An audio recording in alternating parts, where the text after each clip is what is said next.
Hello dear student, सभी हिंदी भाषी छात्र एवं छात्राओं को महेश इंग्लिश चैनल में हार्दिक स्वागत है। आज मैं आप लोगों को स्पेशल रूल के तहत ऑब्जेक्टिव सेंटेंस तथा एक्सक्लेमेटरी सेंटेंस को डायरेक्ट से इनडायरेक्ट स्पीच में बदलने के नियमों को बारे में पढ़ाने के लिए जा रहा हूँ। पढ़ाने से पहले तमाम विद्यार्थियों से मेरा अनुरोध है कि जो नए विद्यार्थी हैं वो सब्सक्राइब करें मेरे चैनल को और लाइक करें अगर पसंद पड़ता है तो। समझ गए ना? अब आइए बोर्ड पर। Objective sentence. ऑब्जेक्टिव सेंटेंस का मतलब होता है सूचनार्थ वाक्य। तो ऑब्जेक्टिव सेंटेंस का स्टेज वाक्य का होता है चार स्टेज में होता है वाक्य का भाव। समझ गए? पहला है ब्लेस। ब्लेस मीन्स होता है आशीष। दूसरा है विश, कामना या इच्छा। तीसरा है प्रे। तीसरा क्या है जी? प्रे। प्रे मीन्स होता है प्रार्थना। और चौथा होता है क्रस। क्रस मीन्स होता है अभिशाप। तो ऑब्जेक्टिव सेंटेंस का स्टेज 4 फेज के अंतर्गत आते हैं। उसी सेंटेंस के अंतर्गत डायरेक्ट से इनडायरेक्ट स्पीच के बनाने के नियमों को बारे में पढ़ाने के लिए जा रहा हूँ। ध्यानपूर्वक सुनेंगे। सिर्फ सुनने से ही आपका कल्याण हो जाएगा और देखने से। समझ गए? अब आइए बोर्ड पर। डायरेक्ट से इनडायरेक्ट स्पीच में बदलने का पहला नियम है बाबू। तो पहले ये समझ लीजिए कि जो डायरेक्ट स्पीच के वाक्य जो कोमा से बाहर होते हैं वो क्या होते हैं जी? Reporting verb. और जो कोमा के अंतर्गत होते हैं वो क्या होते हैं जी? Reported speech. समझ गए ना?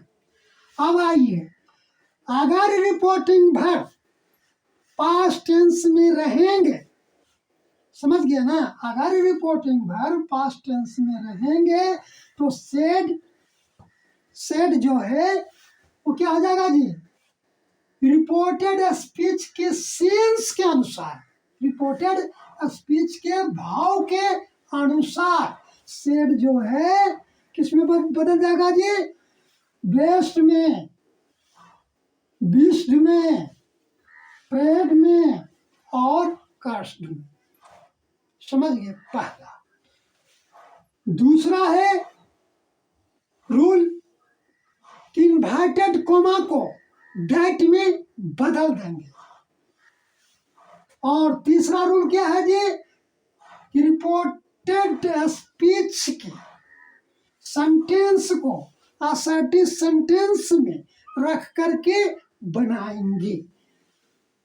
समझ गए? और और क्या करेंगे जी?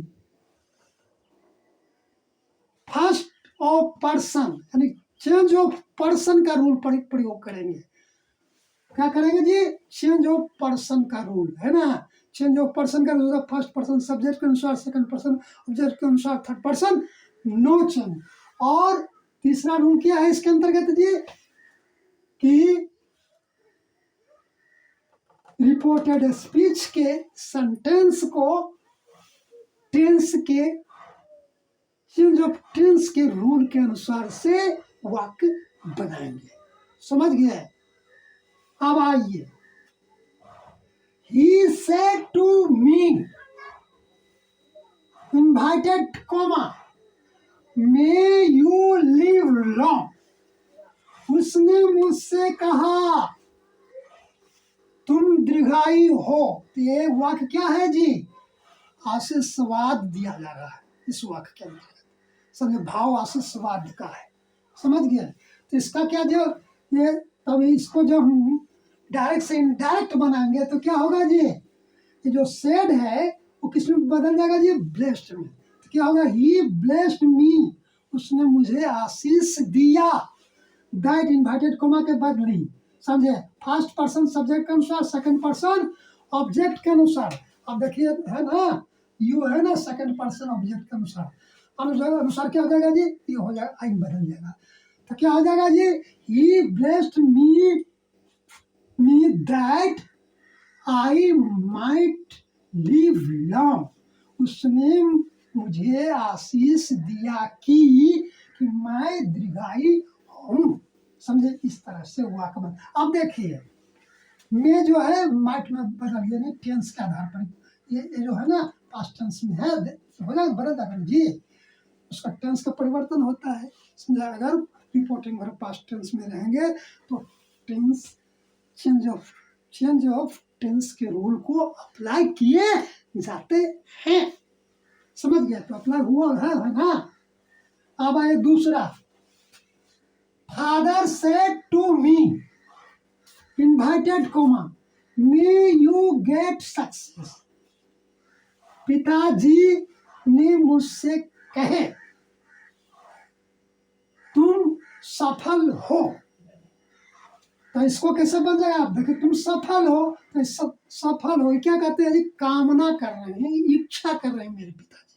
समझ गया है, तो उसमें क्या हो जाएगा जी, ये जो सेड है उसके जगह पर क्या हो जाएगा, जब हम डायरेक्ट से इनडायरेक्ट स्पीच में बदलेंगे तो क्या हो जाएगा जी, विश्व में बदल जाएगा, विश्व। समझे,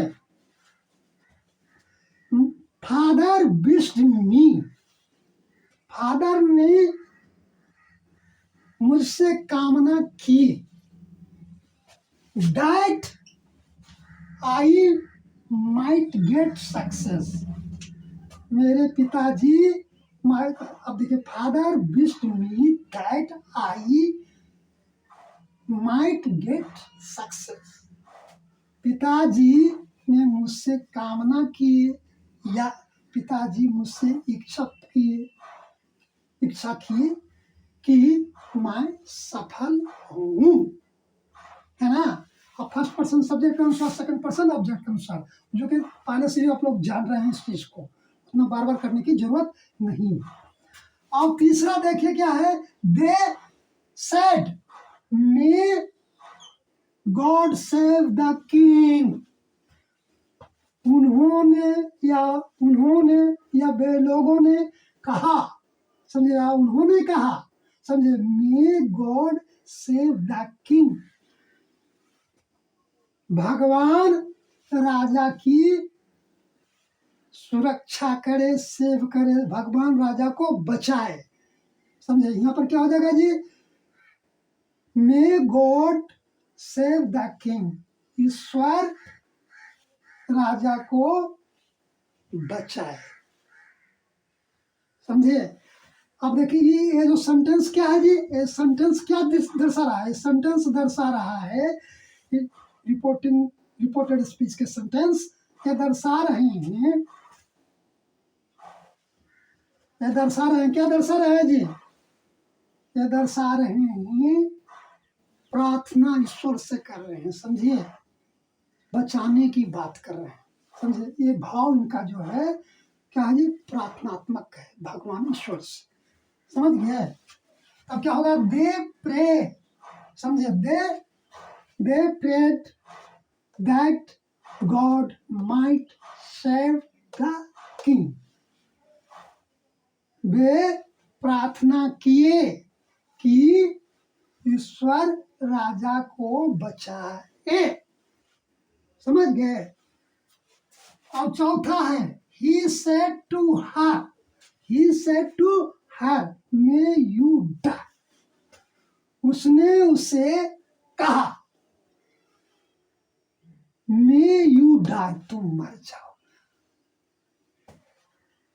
तो ये जो इन्वाइटेड कोमा के अंतर्गत, रिपोर्टेड स्पीच के अंतर्गत जो सेंटेंस है वो क्या है जी, क्रस है, श्राप है ना, श्रापित भाव है कि तुम मर जाओ। उसने उससे कहा कि तुम मर जाओ। तो क्या है जी, श्राप दे रहा है। समझे, श्रापित भाव है, समझे, श्राप देने वाला भाव है। तो क्या हो जाएगा जी इसमें, ही कष्ट हार, उसने उसे श्राप दिया। समझे, that she he cursed her that she might die, वह मर जाए। अब देखिए फर्स्ट पर्सन सब्जेक्ट के अनुसार, सेकंड पर्सन ऑब्जेक्ट के अनुसार।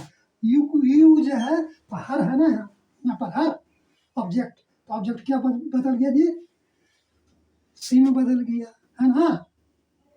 तो हर का जो ऑब्जेक्ट क्या हो जाएगा, सी में बदल जाएगा ना जी, सी में बदल गया। और माइट तो पहले बता दिए थे कि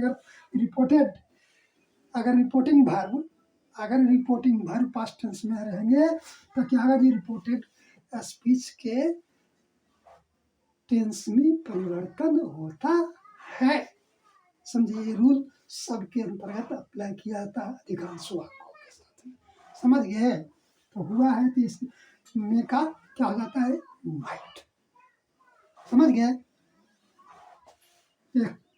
ऑप्टेटिव वाला रूल समाप्त। अब आई है एक्सक्लामेटिव। एक्सक्लामेटिव मतलब क्या होता है, एक्सक्लामेटिव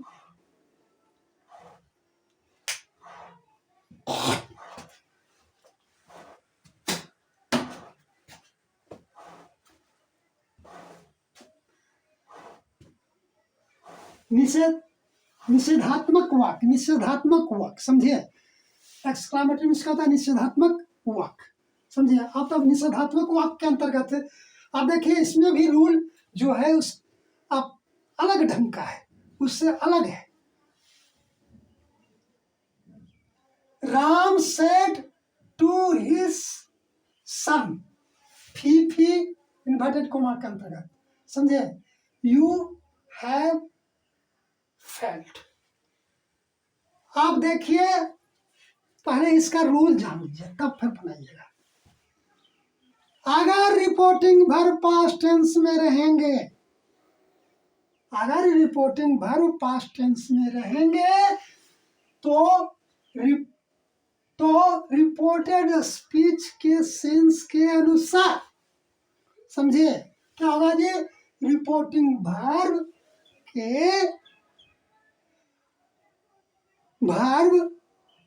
क्या परिवर्तन हो जाए किसमें, अगर फिर से सुन लीजिए, अगर रिपोर्टिंग वर्ब पास्ट टेंस में होंगे तो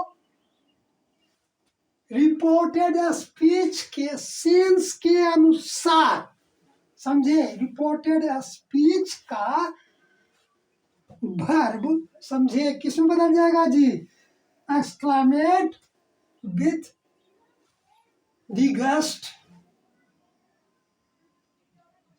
डिसगस्ट,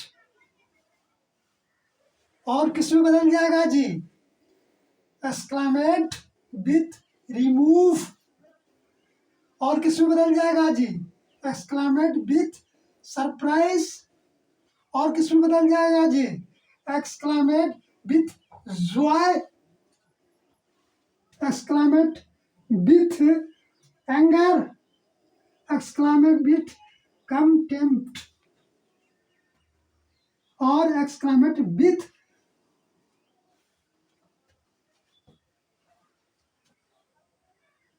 अप्लाउज में बदल जाएंगे। समझ गए, आप देखिए किस में बदलेगा जी, पहला बदल जाएगा, जैसे मानिए सेंटेंस के सेंस के अनुसार बदलेंगे तो क्या हो जाएगा जी, अगर मरता इसमें हर्ष रहेगा, समझे, हर्ष खुशी की बात रहेगा तो क्या हो जाएगा जी, एक्सक्लामेट विथ हर्ष, जॉय। समझ गए ना, अब इस सेंटेंस का अर्थ समझिए, अगर रिपोर्टिंग वर्ब पास्ट टेंस में रहेंगे तो क्या होगा जी, रिपोर्टेड स्पीच के सेंस के अनुसार सेड किस में बदल जाएंगे जी, exclaimed with joy, exclaimed with disgust, exclaimed with remorse exclaimed with surprise exclaimed with joy it is में बदल जाएंगे, समझ गए। और इन्वर्टेड कोमा के जगह दैट का प्रयोग करेंगे और फी यानी जो एक्सक्लामेट, वो जो exclamatory sentence, sorry exclamatory sentence के अंतर्गत जो एक्सक्लामेटरी वर्ब रहेंगे, जैसे फी हुआ, ओह हुआ, वेल्डन हुआ, ब्रेव हुआ, ये सबको हटा दिया जाता है, समझिए, हटा देंगे। और क्या करेंगे जी, रिपोर्टेड स्पीच के सेंटेंस को असर्टिव सेंटेंस में बदल करके और फर्स्ट रूल के आप क्या अप्लाई करेंगे जी, चेंज ऑफ पर्सन का रूल का अप्लाई करेंगे, यानी फर्स्ट पर्सन सब्जेक्ट के अनुसार, सेकंड पर्सन ऑब्जेक्ट के अनुसार, थर्ड पर्सन नो चेंज। और क्या करेंगे जी, टेंस, चेंज ऑफ टेंस के रूल का प्रयोग करके वाक्य को बनाएंगे डायरेक्ट से इनडायरेक्ट स्पीच में, समझ गए। आप देखिए, Ram said to his son, Ram ने अपने पुत्र से कहा, फी थू यू हैव फेल, थू तुम फेल हो गए हो, समझे। अब इसका इनडायरेक्ट में क्या हो जाएगा जी, Ram exclaimed with disgust, Ramesh exclaimed with disgust his son that he had failed। अब देखिए यहाँ पर जो है have है ना, तो इसका टेंस का परिवर्तन हुआ, तो यहाँ पर हेड का प्रयोग हुआ है, हेड की जगह पर क्या हो गया, ये हेड का प्रयोग हो गया, समझ गए ना। करके ये जो है ये सेंटेंस जो है पास्ट प्रेजेंट परफेक्ट टेंस का, तो क्या किस में बदल दिया, पास्ट परफेक्ट में बदल दिया, समझ गए। उस रूल को पहले बता चुके हैं इसका। आप दूसरा देखिए, द हंटर सेड, शिकारी ने कहा, oh I didn't use the chance, oh मैंने मौका का प्रयोग नहीं किया, समझे। इसका डायरेक्ट में क्या होगा, the hunter exclaimed with removes that he had not used the chance। अब देखिए, रिमूव में सोचता पछतावा, रिमूव का मतलब होता है वो जो है ना, वो की शब्द क्या है, पछतावा, तो इसमें क्या हो, रिमूव का प्रयोग हो गया, एक्सक्लेमेड विथ रिमूव, पछतावा।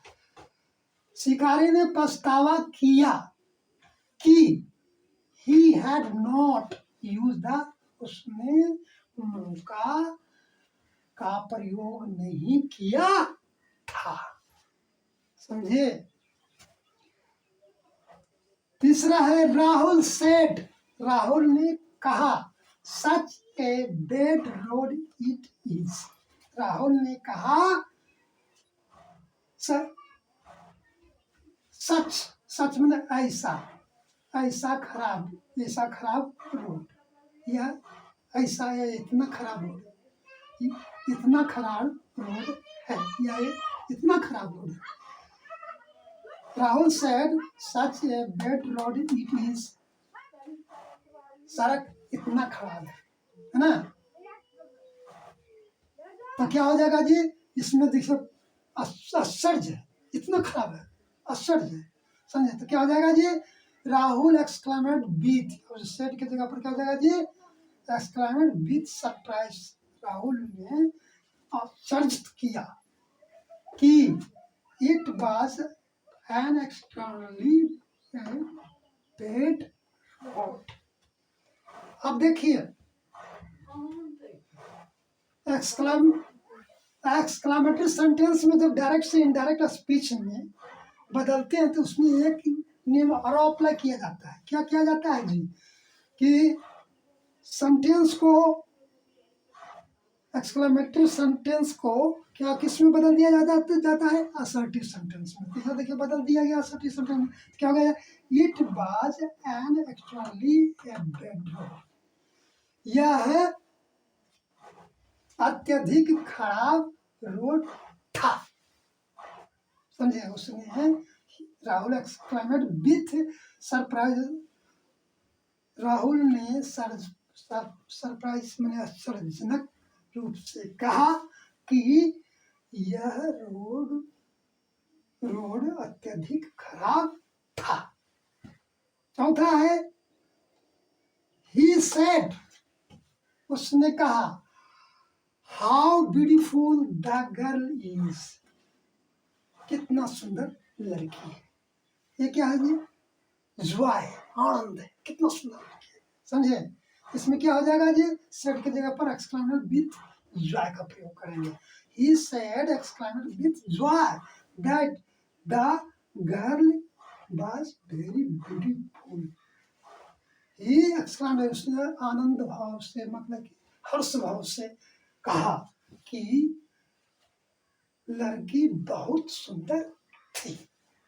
समझ गए? इस तरह से डायरेक्ट से इनडायरेक्ट स्पीच में बदलने के रूल और नियम होते हैं। किसमें जी? एक्सक्लेमेटरी सेंटेंस के अंतर्गत डायरेक्ट से इनडायरेक्ट बदलने के लिए। और उस पार्ट जो है पहला जो मैं बता दिया था ऑप्टिव सेंटेंस के बदलने के रूल के बारे में भी, दोनों का रूल पढ़ा दिए हैं। जय हिंद।